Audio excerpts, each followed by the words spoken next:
Hi everyone, today for our episode of Friends of Roesch, we are in Villa Park at Mike's Market. Come on inside and let's take a look at what they got to offer.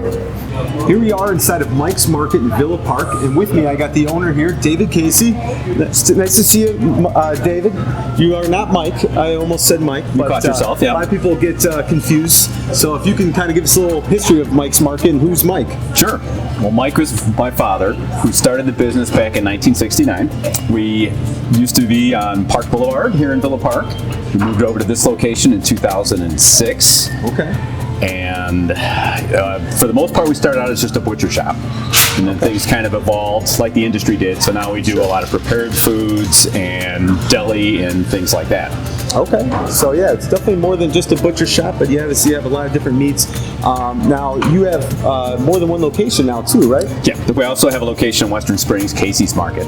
Obviously, it's more than just a market, but why would someone come here over going to a grocery store? What's something that you guys, what makes you guys different? Well, first and foremost would be our service. You know, okay. We're known for that. So we have a full service meat and deli. We're really big on name recognition, things like that. So we've had customers, now we're seeing like second and third generation that have shopped with us from when we first started. So staff is all tuned in on that about being, good stewards, as far as the customer service experience is concerned. Absolutely. So that's a big part of it. The other thing is, we have a lot of items that are like our poultry and our seafood, which is delivered fresh daily. Things that you may be able to get at the big box stores, but here again, this is like more direct. We don't go through warehouse distribution or anything like that. Okay. So you guys actually prepare the meats and everything here in-house? Yes, we do. Okay. Yeah, so we make our own sausage, we grind all our own meat, and then we also have just items that are unique to the store. Whether it's marinades or certain dry rubs and things like that. Okay. Now, I've been looking around a little bit. I've been salivating and looking at some of these meats. What's your favorite? If I'm a first timer here, what would you recommend? If it's your first timer, the one thing I usually will tell somebody is, and we're standing in the perfect spot, is to check out our poultry. So if you look right here, we've got these boneless, skinless chicken breasts, which are pink. Yeah. I mean, these were probably boned out this morning. Oh, wow. So we sell a lot of fresh poultry. And that's the big thing. And a lot of people eat more chicken now. There's so much you can do with it, but that is a selling point right there. Is when you see it, that it's not gray, sure, that it's nice and pink. Oh yeah, it looks very fresh and very delicious, and it looks like you have marinated stuff all around here too. If I don't want to deal with my own, I don't want to start with the fresh chicken. I want it all done. We try to make it easy for you. So whether it's doing stuff like that, or we have stuffed chicken breasts or marinated chicken breasts, where all you gotta do is throw it in the oven. So there's not a lot of labor attached to stuff like that. So this is more the raw meats, and then over here we kind of go into more the deli section? Yeah, we transition to the deli. So we do a lot of prepared foods. So the lunch meat's kind of like just the section here, and then we just transition into our homemade salads and then whatever dinner offerings that we may have for the day. Okay. Now, do you get a lot of people that come here for lunch just in between work hours, or? Yeah, we do a pretty good lunch business because we sell Boar's Head Deli products, which are well known, just good quality stuff, and so it's not a bad option for lunch. Go in there, grab a bag of chips and a decent sandwich, and it's not as costly as going to some of the other venues. Yeah, and I know a lot of people complain about going to the grocery store and how busy and the lines are. Is it pretty functional to get in and out of here pretty quick? Yeah, for the most part. Yeah. Get a place to park and get in and out of here relatively easy. There's never too much of an issue getting waited on in the deli, which everybody's in a hurry nowadays, so that's good. You can get you in and out. Cool. Well, I'd love to take a look in the back too and see kind of the behind the scenes, the dirty work, and what kind of makes everything happen up here. Especially since you have a butcher's coat on, I guess you're entitled. I feel like I might be put to work, but let's see what you guys got. All right. Where are you taking us, David? What room are we in here? This is the room of destruction. It's the cutting room. Oh, man. So we have our bandsaw over here that we break down a lot of items on. We got our sausage stuffer here. Oh. So there's always a bunch of cutting and all sorts of fun things go on here. A lot of blood flying around, or hopefully not. Not today, anyway. All right, it's pretty clean, pretty tame.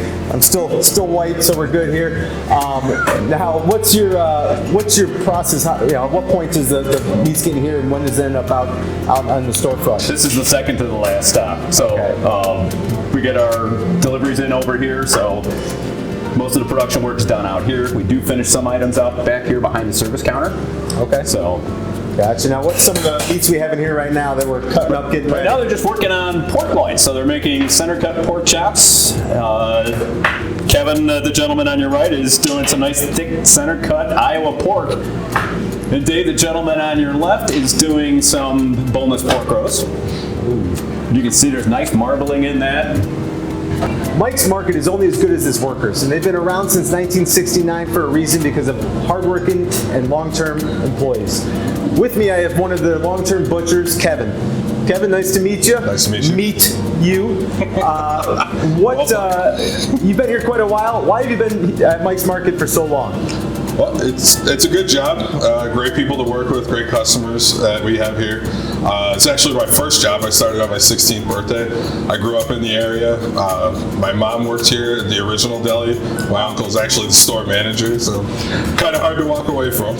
All tied in the family, very family-oriented, it seems like. Definitely. And it seems like you take pride in what you do. I do.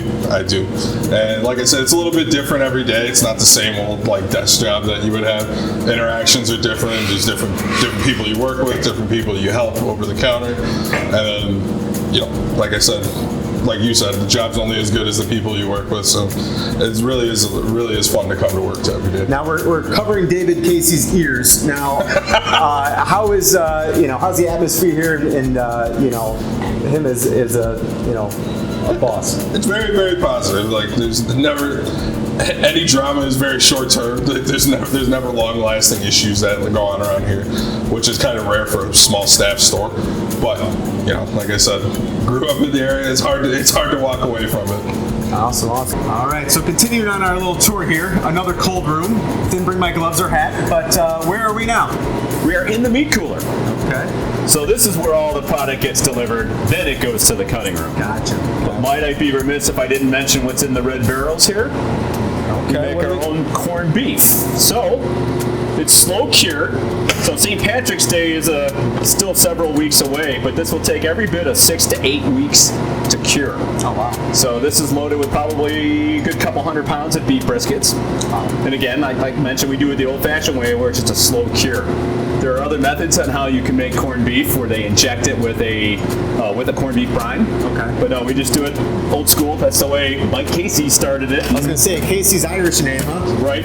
So now, truth be told, my father, who came here from the old country, didn't have corned beef till he came here.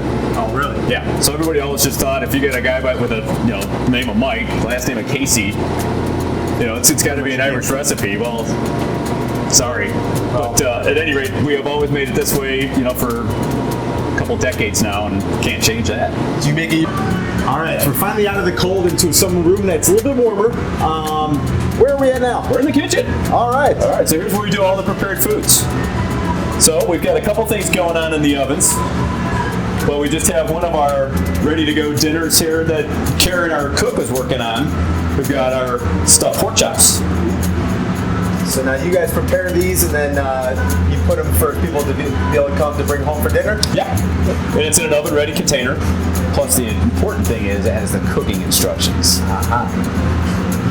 All right, so we're on our final stop of the tour, and looks like a little bit more light in this room, and people hard at work. What do we got going on here? This is the prep room. So the things come from the kitchen here, finish it off here, and then it hits the counter.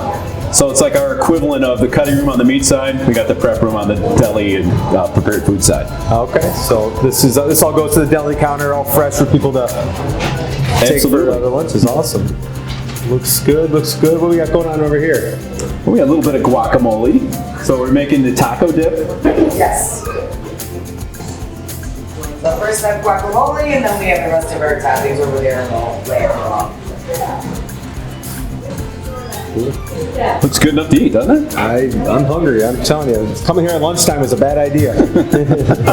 All right, David. Well, that was awesome to see everything that goes into making this market what it is. Now, you've been a Roesch Ford customer. We really do appreciate you as a little Roesch Ford customer. What made you, buy your vehicles from our facility? Service, location. Great experience start to finish. That's why I've been back there several times. That's great to hear. Yeah. Well, I can see that you kind of have the same philosophies as we do as a family-owned business, been around for a long time, and seeing, talking to some of your employees and talking to some of your customers, I can really see why you've been around for so long and why people still keep coming back.